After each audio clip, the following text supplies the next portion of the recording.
Bom dia, jovens do nono ano. Nós continuaremos a revisão hoje, certo? O capítulo 2, Origem da Vida na Terra, certo? Data da aula, 12 de maio de 2020, certo, alunos? Nós paramos sobre a parte da teoria do Big Bang.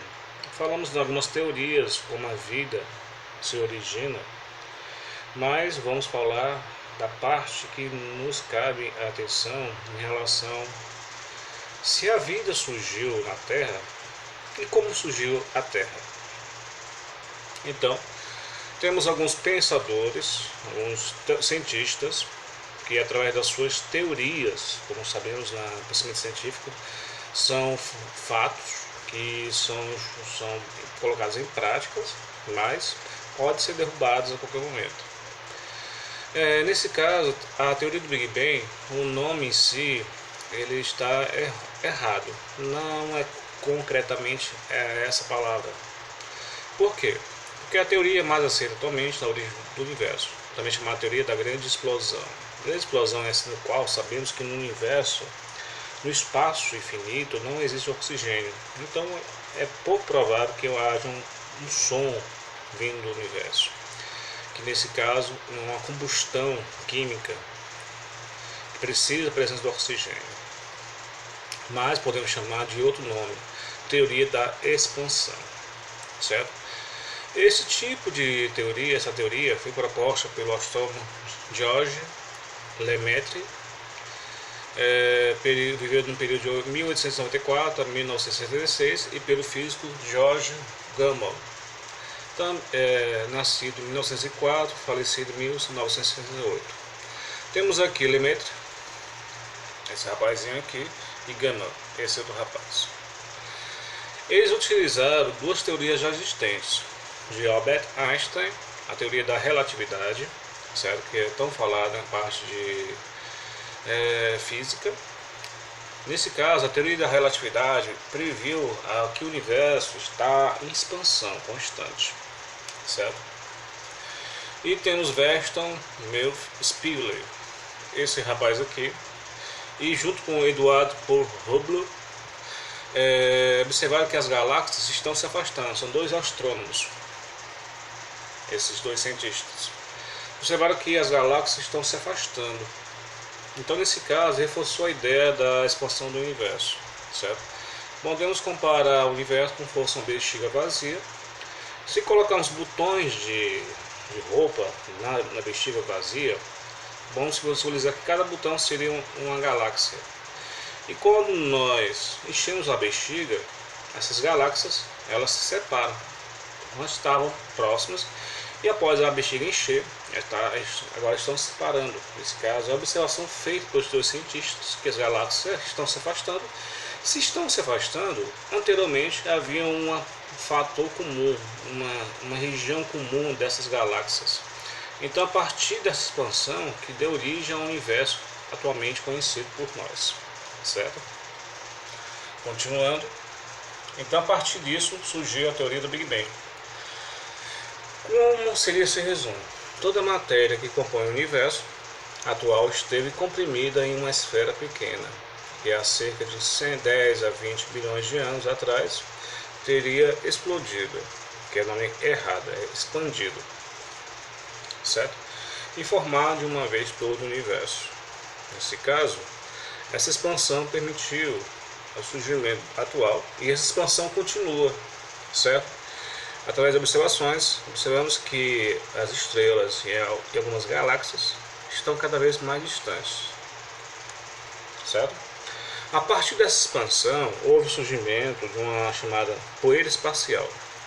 Poeira espacial é um nome que se dá à matéria energética que existia no período da formação do universo. Essa matéria energética, ela permitia formar aglomerações. Essas aglomerações de poeira seriam os sistemas solares.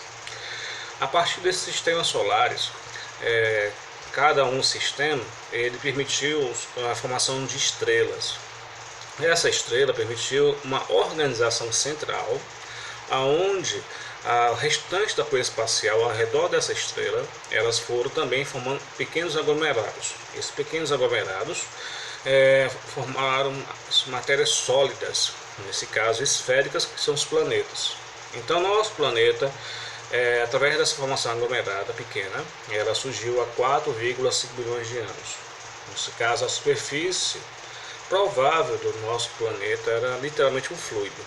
Fluido esse quente, que não permitia a existência da vida, mais ou menos a aparência no início da Terra, certo? Então, as rochas só começaram a ser rochas como hoje, a se formarem há 3,9 bilhões de anos. Tivemos mais ou menos 600 milhões de anos com a Terra quente, superfície quente e fluida, líquida.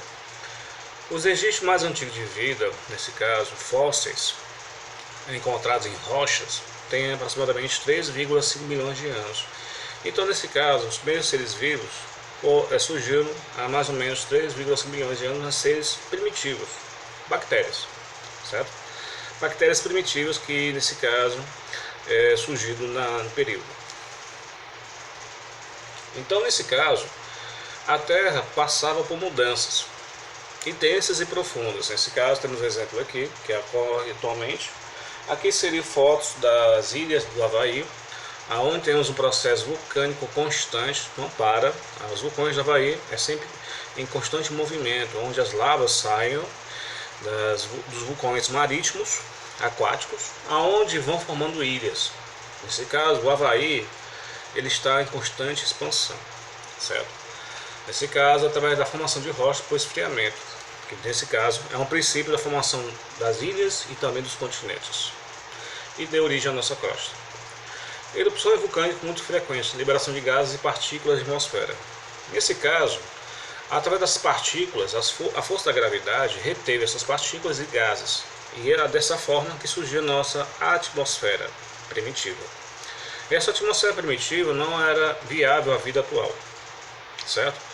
Nós iremos entender que essa atmosfera primitiva foi importante para a formação dos primeiros seres vivos, certo? Então aqui temos um resumo que vai ser dado. Origem por criação divina, vamos falar sobre o criacionismo. Vamos falar da origem extraterrestre, vamos falar da parte cosmozoica, panspermia. Vamos falar da origem por evolução química molecular, nesse caso a parte da atmosfera primitiva. Nós iremos falar dos primeiros seres vivos, certo? Que foram primordiais à vida atual, certo? Nesse caso, a gente não vai debater fator religioso, porque nesse caso o criacionismo não é somente exclusivo da parte cristã. O criacionismo ele está enraizado na cultura dos povos antigos da Ásia, principalmente da Ásia, do Oriente, na parte europeia e na parte da África. Nesses povos antigos, a força divina possibilitou o surgimento da vida. A hipótese mais antiga de todas é tem fonte cunho religioso. Até hoje aceito e definido por fiéis de várias religiões, quer dizer, não somente a religião cristã, mas outras religiões também defendem. A Terra surgiu há apenas alguns poucos milhares de anos. Todos os seres vivos foram criados ao mesmo tempo por uma divindade, mantendo sua forma original até hoje. Quer dizer, o criacionismo ele defende que todos os seres vivos foram criados por essa força divina, são as mesmas atualmente, certo? Segundo essa hipótese, os seres vivos nunca mudaram ao longo do tempo.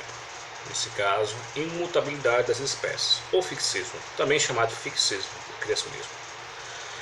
Pontos contra esse tipo de teoria. Os dados científicos sugerem que a Terra se formou há muito tempo, há 4,5 bilhões de anos. E temos registros fósseis de seres que já existiam e comparações embriológicas e anatômicas, certo? Que, nesse caso, demonstraram a evolução do tempo. Teoria cosmozoica, ou panspermia. É uma teoria onde, segundo essa hipótese, os seres vivos não se originaram da Terra, mas em outros planetas. Quer dizer, a vida veio de fora. Foram trazidos para cá por meio de esporos ou outras formas existentes aderidas a meteoros que caem no planeta, que ainda continua a cair. Alguns argumentos são a favor e contra. Por favor, que os meteoritos que caem atualmente na superfície terrestre têm sido encontrados em algumas moléculas orgânicas, mais comum do que se imagina, indícios de vida em outros planetas.